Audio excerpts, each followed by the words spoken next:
Cheers, producer. Sir cheers. एक minute sir, रुक जाइए। हाँ आप होगा cheers. Cheers. Cheers sir. Carry on. Music. Music.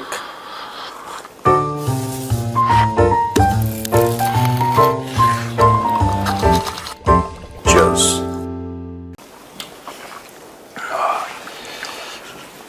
आराम से बैठ जाते हैं। आलती पालती मार दी। आलती पालती तो नहीं मारेंगे, लेकिन आलती मार लेते हैं। ये पालती नहीं मारेंगे, आलती आलती मार लेते हैं। बढ़िया। थक गया यार मैं। हाँ बताओ। हमको कल बहुत गाली पड़ी है सर कमेंट में। क्यों? बहुत गाली पड़ी है सर। कोई बात नहीं। कह रहे हैं लोग कि ये बोला था जब सैटरडे को आपको छुट्टी देंगे तो क्यों संडे को बुलाया। नहीं, इस बेचारे की गलती नहीं भैया। अब कौन बताया कि मैं शहबाज शरीफ हूँ आप आसिम मुनीर। तुम दोनों ही को गाली दे रहे हो। तुम दोनों को गाली दे रहे हो। नहीं। मतलब हम तुम खुद को भी मुझे भी। उनको तो नहीं, उनके लिए तो इज्जत की बात है। उनके लिए कैरी ऑन। प्रोड्यूसर खुश है। ऐसे चीप सस्ते जोकों में प्रोड्यूसर बड़ा खुश है कि पूरे 32 दांत दिखा रहा है। चलो कैरी ऑन। सर नहीं, तो मैंने नहीं बुलाया था भाई, सर ने बुलाया था। मतलब ऑब्वियसली जरूरत थी, आप लोगों को खबर पहुंचानी थी तो आना था। सर पाकिस्तान ने कंडेम करा है यूएस के स्ट्राइक्स को। उससे पहले भाई ने नोबेल प्राइज दी कि नहीं मालिक हम चाहते हैं। क्या आप देखिए, ये देखो, इसके पीछे तुम्हें ना एक समझना पड़ेगा पाकिस्तानियों को। और जब भी मैं पाकिस्तानी कहता हूं, मैं एक वाजे तौर पे एक बात बताना चाहता हूं। मेरा मतलब बलोच से नहीं है, मेरा मतलब पश्तूनों से नहीं है, मेरा मतलब सिंधियों से नहीं है, ठीक है। और मेरा मतलब काफी हद तक एक्सेप्शंस आर देयर, लेकिन कुछ कुछ मुहाजिर हैं who want to become more Lahori than the Lahoris. भैया आप देख लो आपको किस तरफ जाना है, मैं आपके ऊपर छोड़ता हूं। एक आपने फैसला 47 में कर लिया था, अभी भी फैसला कर लो। फैसला कुन मामला होने वाला है। देखो साफ सीधी बात है, when I speak about Pakistanis I am speaking about Pakistani Punjabis, ठीक है। उनके कल्चर में है, जिसको हम लोग हिंदी में कहते हैं ना लल्लो चप्पो, बटरिंग करना। लल्लो चप्पो सुना? लल्लो चप्पो इनके कल्चर में भैया, इनके कल्चर में है। अरे मालिक आप जब चलते हैं मालिक, तो पीछे से संगीत बजता है मालिक, अजीम और शान शहंशाह, ये बजता है मालिक। इस टाइप का they appreciate such culture. It is very open in Pakistan and it is expected of the person. तो यही उन्होंने ट्रंप के साथ करा। अच्छा, ट्रंप को भी बहुत पसंद है, इनको करना पसंद है और वो चाहता है कि उसके साथ हो। तो जब दोनों पसंदीदा मिल गए तो फिर तो ठीक हो गया मामला, फिर तो रिश्ता पक्का है। अब क्या कह रहे हैं पाकिस्तानी कि हम कंडेम करते हैं।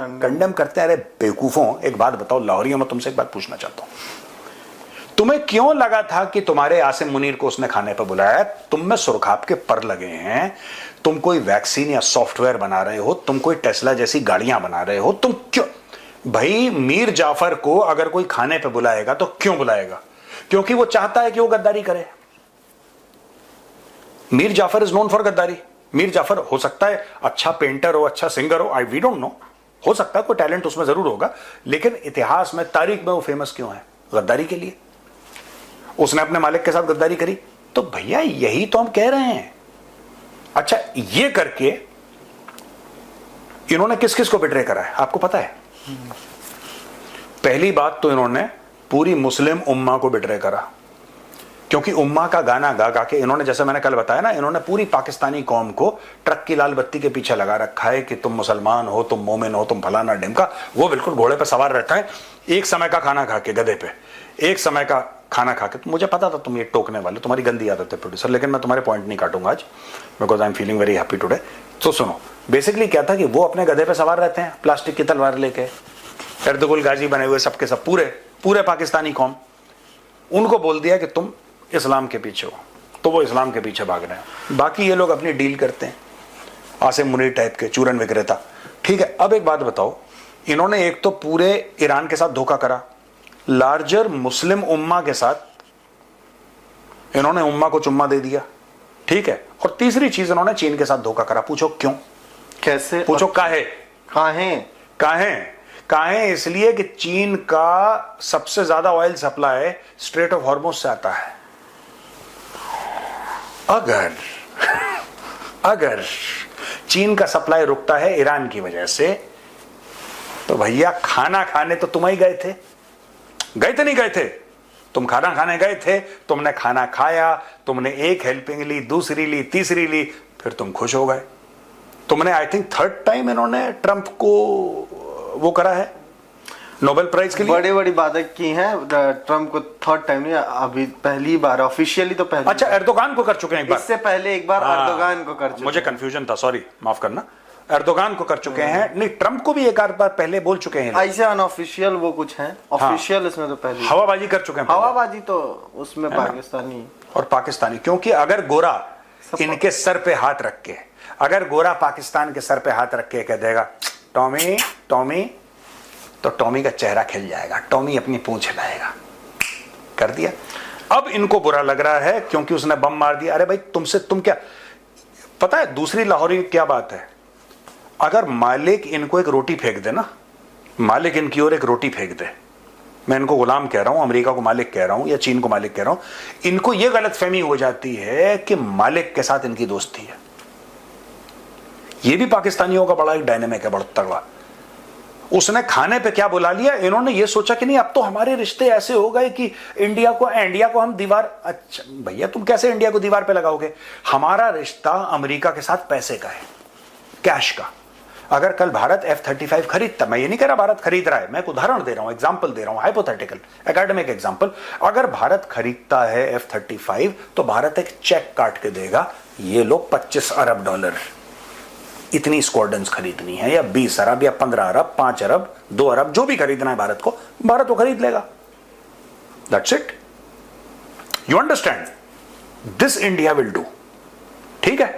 अब मैं एक बात बता रहा हूं, अब जो पाकिस्तानियों को J-35 मिल रहा है चाइना से, वो तो भीख में मिल रहा है, क्योंकि सारे पाकिस्तानी खुशियां मना रहे हैं कि देखो फिफ्थ जनरेशन। कितने का आ रहा है? कितने का आ रहा है? नो, चाइना हमारा दोस्त है। यही गलतफहमी है। 50% ऑफ पे मिल रहा है। अरे किसका 50%?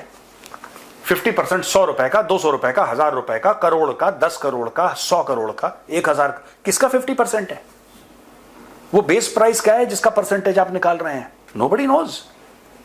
आज की तारीख में पाकिस्तान को हर चीज मुफ्त में मिल रही है, या भीख में मिल रही है, या लोन पे मिल रही है।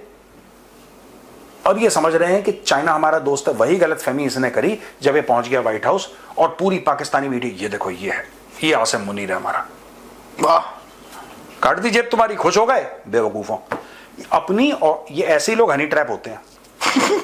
मैं बता रहा हूं, क्योंकि हनी ट्रैप कौन होता पता है? हनी ट्रैप वो होता है जिसको लगता है देखो मैं कितना हैंडसम हूं, मैं कितना स्मार्ट हूं यार, आंखों में तेरी अजब सी। Copyright, sorry.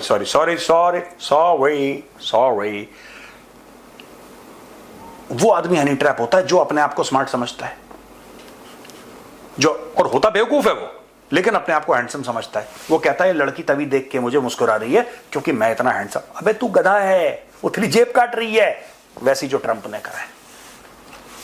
इसीलिए दोस्तों के साथ कम रहना चाहिए। Carry on. खैर, आप जब बोल रहे तो एर्दोगान को दिया और एर्दोगान को नॉमिनेट किया 2023 जनवरी में, दिसंबर 2022 जनवरी 2023 के बीच में।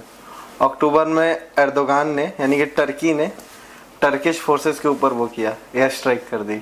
टर्की ने टर्किश फोर्सेस के ऊपर, कुर्दिश फोर्सेस के ऊपर, हाँ कुर्दों के ऊपर ना, टर्किश फोर्सेस ने कुर्दिश के ऊपर एयर स्ट्राइक किया।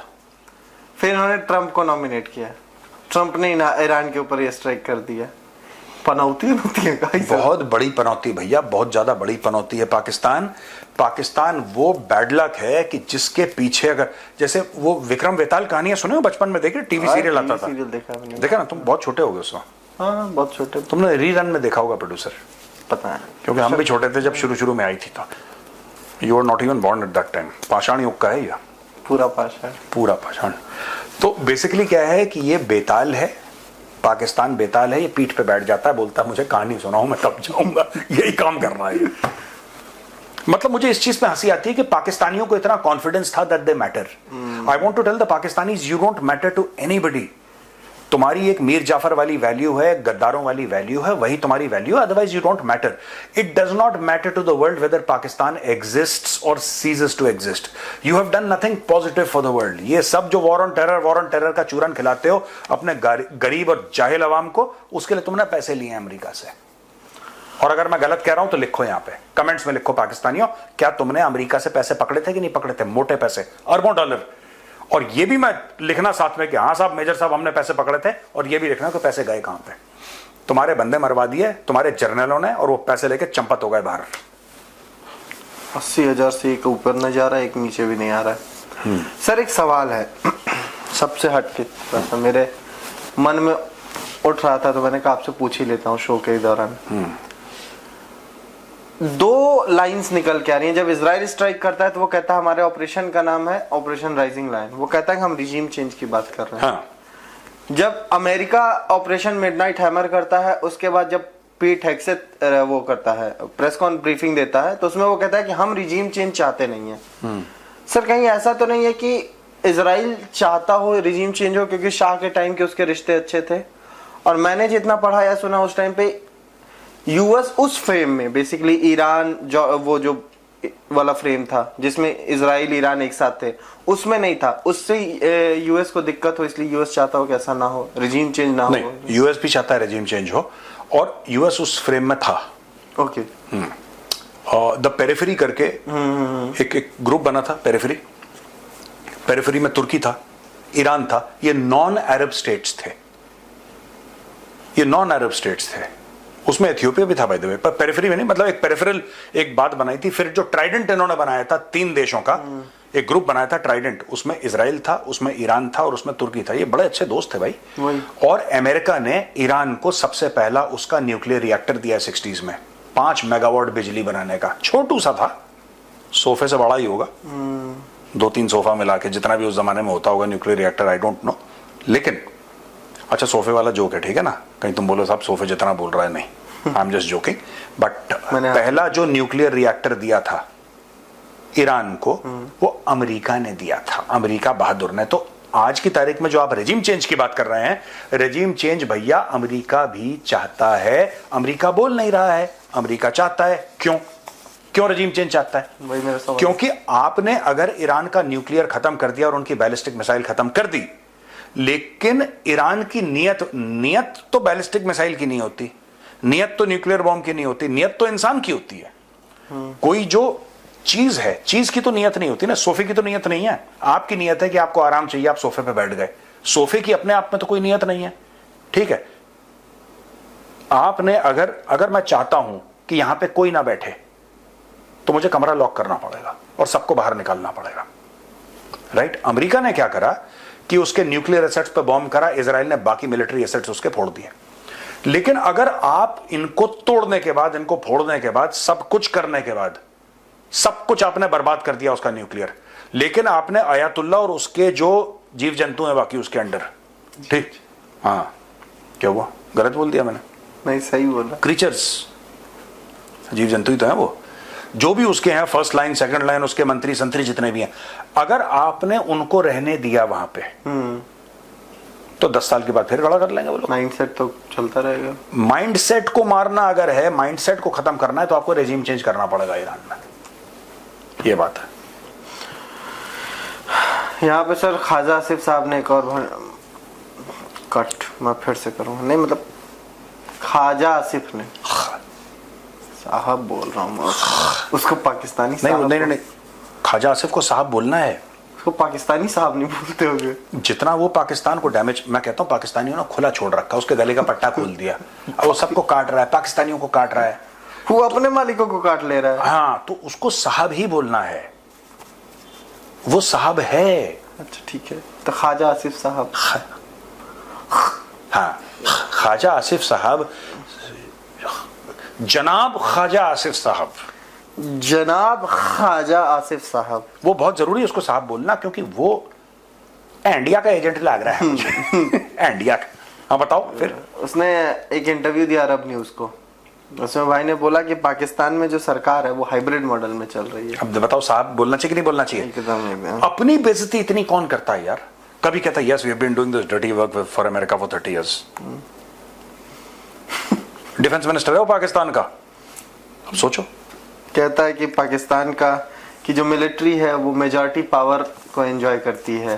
फिर वो बोल रहा है कि 90s में जब 2 बार नवाज शरीफ साहब प्रधानमंत्री बने थे, तब जो गड़बड़ हुई थी फौज के साथ, अगर वो ना हुई होती तो चीजें काफी बेहतर रही होती। आज पाकिस्तान सुपर पावर होता, हाँ। इंडिया को पीछे छोड़ चुका होता। शरीफ भाई खानदान के पास यही वो है कि आप फौज के साथ बना के रखिए तो आप पावर में रहेंगे, नहीं तो सब पोल बोलती है बैठ के। और पाकिस्तानियों को बुरा भी नहीं लग रहा, क्योंकि वो सच है, वो गलत तो नहीं बोल रहा। अगर उसने ये बोला है, देखो सिंपल सी बात है, ये तो उसने आज बोला है। आज से 4 दिन पहले ट्रंप के साथ खाना कौन खा रहा था? मुन्नू खा रहा था खाना। शहबाज शरीफ को तो नहीं बुलाया, शहबाज शरीफ का फोन तक नहीं उठाते वो। इस रूट की सभी लाइनें व्यस्त हैं हर समय। इस रूट की यार फोन है ही नहीं उपलब्ध, ये नंबर उपलब्ध नहीं है जिस फोन। हेलो, मैं शहबाज शरीफ बोला। फटक मुन्नू को खाना खिला रहे हैं बैठ के कि मुन्नू बता क्या लेगा तू? तो मुन्नू ने बोला मैं वो और लूंगा, वो तो टेस्टी है, ला मुन्नू को आइसक्रीम खिलाओ ब्राउनी पर डाल। मेरा गरीब दोस्त मेरे गरीब दोस्त रसमलाई का। अब सुनो, अब चक्कर ये है कि ख्वाजा आसिफ जो है, ख्वाजा आसिफ वो गलत नहीं बोल रहा। गलत, आप नुक्ता देख रहे हैं मेरा? गलत, वो गलत नहीं बोल रहा है, वो सच बोल रहा है, वो सही बोल रहा है। हाइब्रिड रजीम है तो है यार, गर्व से बोलोगे हाइब्रिड रजीम में क्या दिक्कत है? सर हमारे भारत में 1-2 बड़े नेता हैं। हमारे भारत में नहीं, हमारे भारत में। हमारे भारत में आजमगढ़ वाला उसको पीटो जरा अगली बार। हाँ बोलो। हमारे भारत में हम आएंगे ही नहीं। हमारे भारत में जो दीवाल है, एक जग्गा और एक मग्गा। जग्गा मग्गा अग्गा मग्गा। हाँ। सो सर हमारे यहाँ पे कुछ नेता हैं जैसे कि फारूक अब्दुल्ला साहब। उन्होंने कहा है कि पहली बार नहीं है कि अमेरिका ऐसा सोच रहा है कि ईरान के पास न्यूक्लियर पावर ना हो, बहुत बार ऐसा कर चुका है। वो चाहता ही नहीं है कि नहीं ईरान के पास न्यूक्लियर पावर हो, इसलिए वो अटैक कर रहा है। हाँ ये तो है, मैं भी नहीं चाहता ईरान के पास हो। तब तक महबूबा मुफ्ती जी बोली कि अरे अरे हम भी हैं। ओआईसी है वो अपनी चीजों को लिमिटेड कर चुका है, वो ईरान के सपोर्ट में वैसे नहीं आ रहा जैसे ओआईसी को आना चाहिए। नहीं देखो, इनको यही नहीं पता है, जो भारत में कई लोग प्रोसेशन निकाल रहे हैं ना कि हम ईरान के साथ हैं, इनको नॉलेज ही नहीं है जियोपॉलिटिक्स की। जितने अरब देश हैं ना, जितने अरब देश हैं, including Saudi Arab, including UAE, including Bahrain, including Qatar, सब लोग आज की इन सब में अमेरिकन बेसेस हैं। क्यों? क्यों? क्योंकि सबके लिए देखो, एक तो अमेरिका की जो पॉलिसी है कि दुनिया भर में उसके basis on projection of power, लेकिन एक और बात है उनके जो दिमाग में चल रही है, everybody is afraid of Tehran. Tehran ने सबके यहां आतंकवादी संघ, हमास टाइप के ना, हमास के छोटे भैया बड़े भैया हर एक देश में डाल रखे हैं उन्होंने। करता है हमास, ये ईरान करता है। आज की तारीख में ओआईसी हल्की हल्की आवाज में नहीं ये गलत हुआ है, हम कंडेम करते, बस चुप, कोई बीच में नहीं बोल रहा। नोबडी विल से ये मारो मारो ना बोले, मारो नहीं बोल रहा, वो कह रहा है अमेरिका में गाल पे नहीं, गाल पे नहीं। लात तो एकदम मत मारना, लात मत मारना एकदम। अरे यार, अरे दाहिना पैर तोड़ना चाहते हो तुम, चलो बायां तोड़ दो, दाहिना छोड़ दो। तो ये बात है, ठीक है ना सर। एक और बात निकली थी एक पॉइंट पे, हाँ, पाकिस्तान के भी न्यूक्लियर को खत्म करने को, क्योंकि अभी वो उनके फॉर्मर डिप्टी डिफेंस मिनिस्टर ने कहा कि अब अगला मौका पाकिस्तान का होगा। तो मैं उसे भी पूछ रहा हूँ कि पाकिस्तान का भी मौका था, पाकिस्तान के उसको न्यूक्लियर प्लांट्स को खत्म करने का एक टाइम पे। पूरी स्टोरी सर समझा दीजिए। नहीं स्टोरी कुछ नहीं है। इजराइल ने इंडिया को ऑफर दिया था कि आप हमें बेस दीजिए अपना, और हम पाकिस्तान के ऊपर हमला करेंगे, और पाकिस्तान का न्यूक्लियर प्रोग्राम जो उस समय तक इस फेज में था कि वो बन रहा है, उसको हम बर्बाद कर देंगे। और भारत को भी 1-2 स्क्वाड्रन्स अपनी भेजनी थी। इजराइल ने बोला ठीक है हम भी भेजेंगे और हम इसको बर्बाद कर देंगे। और इस प्लान को आशीर्वाद अमेरिका का था। अच्छा, हाँ, तोड़ो शुरू। देखो बात ये होती है ना कि बीच में होता है, अमेरिका ने ही नजरें फेरी कि तुम अपना न्यूक्लियर बनाओ, अमेरिका ने ही नजरें फेरी कि तुम अपना न्यूक्लियर बनाओ, फिर अमेरिका ने ही बोला अच्छा ठीक है ठोक दो, फिर अमेरिका ने पैसे दिए। अब आप बोलेंगे साहब अमेरिका दोस्त है या दुश्मन? ये वही बात है, मेरे नैना सावन भादो वाला चक्कर है। ठीक है, मौसम बदलता है, धूप होती है, फिर बादल आते हैं, ये सारा का सारा अमेरिका के ऐसे कई देश हैं जो कई बार दोस्त और कई बार दुश्मन बन चुके हैं। Case in point Pakistan. आजकल Pakistan is the flavour of the season. इसी पाकिस्तान को यही डोनाल्ड ट्रंप गद्दार कह रहा था आज से 5 साल पहले। ये कह रहा था गद्दार हैं सबके सब, ये पाकिस्तानी गद्दार हैं ये। ठीक है, वही तालिबान पाकिस्तान की तारीफ करता था, वही तालिबान आज इनके ऊपर अटैक कर रहा है। तो ये होता रहता है, ये कोई एक नहीं है कि उसने तब ये बोला था, ये पर्सनल रिलेशनशिप नहीं है तो देशों के बीच में। भारत को ऑफर आया इजराइल का कि हम पाकिस्तान को ठोकते हैं, भारत ने मना कर दिया। हाँ ना में लगा रहा, फिर एंड में भारत ने मना कर दिया।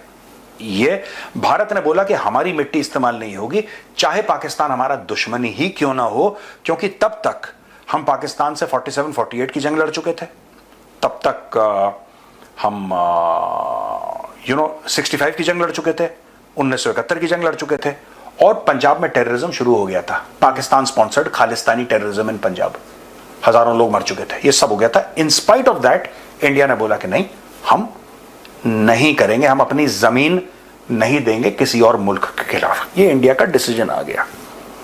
गलत डिसीजन था, ठोक देना चाहिए था पाकिस्तान को, लेकिन भारत का ही डिसीजन था। मैं ये क्यों बता रहा हूं आपको, ये बात पता है, पाकिस्तान तो हमारा दुश्मन है, राइट? फिर भी भारत ने जमीन नहीं दी, जो कि गलत फैसला था, लेकिन भारत ने नहीं दी, तो इतिहास का हिस्सा है, मैं तो बदल नहीं सकता। यहां पे बैठा हुआ नोएडा में मैं कहूं कि गलत था, सही था, जो हुआ कहानी खत्म हो गई। लेकिन आप पाकिस्तान की आप देखिए कारकर्दगी, आप पाकिस्तान की देखिए। पाकिस्तान अपनी जमीन दे रहा है ईरान के खिलाफ, और इस्लाम इस्लाम इस्लाम, मुसलमान मुसलमान मुसलमान, 80 मुसलमान, 83 मुसलमान, बिरादर इस्लामिक मुल्क, दो मुल्कों का देखिए, समझ रहे हैं आप? मैं समझ रहा हूं सर। यानी कि भारत ने बोल दिया कि नहीं, तुम पाकिस्तान के ऊपर बम नहीं गिराओगे, चाहे हमारी लाख दुश्मनी हो, हम अपनी जमीन नहीं देंगे। गलत फैसला था, लेकिन ये फैसला था भारत का, और डन हो गया। ये तो इतिहास का हिस्सा है। लेकिन इतिहास का हिस्सा यह भी है कि पाकिस्तान ने सबसे पहले गले मिला, पाकिस्तान ईरान के, उसको बोला कि तुम भी मुसलमान, हम भी मुसलमान, हम तुम्हारे लिए जान दे देंगे, गला कटवा देंगे। फिर चुपचाप अमेरिका को बेसिस दे दी, और सारा का सारा जो रिकॉनेसेंस हुआ है पाकिस्तान से हुआ है। हाँ ठीक है, वो B-2 बॉम्बर्स पाकिस्तान से टेक ऑफ नहीं हुए, वो तो अमेरिका से आए। ठीक है, एक पैकेज गुआम चला गया, दूसरा पैकेज यहां से आ गया, यूरोप को छूते हुए दाएं बाएं। वो सारी की सारी स्टोरी अलग चीज है, जो कि हम 5 बजे के वीडियो में हम कवर करेंगे। लेकिन fact of the matter is what?